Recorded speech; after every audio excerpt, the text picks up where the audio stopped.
Welcome to the Learning Pines YouTube. We hope this video helps. In this video, I will explain how to replace a cabin air filter.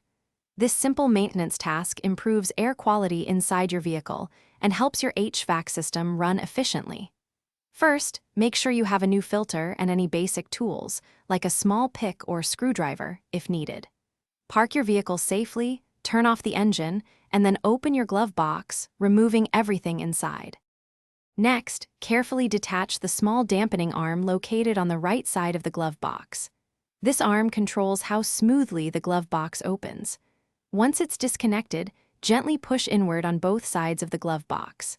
This will allow the stopper tabs to clear their catches, letting the glove box swing down fully, exposing the cabin air filter housing behind it. Now, identify the rectangular housing cover for the cabin air filter, usually found directly behind the glove box opening. Unclip or slide off this cover.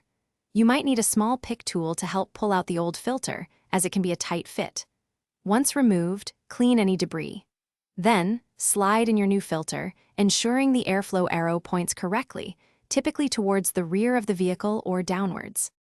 Finally, slide the cabin air filter housing cover back into position, ensuring it clicks securely.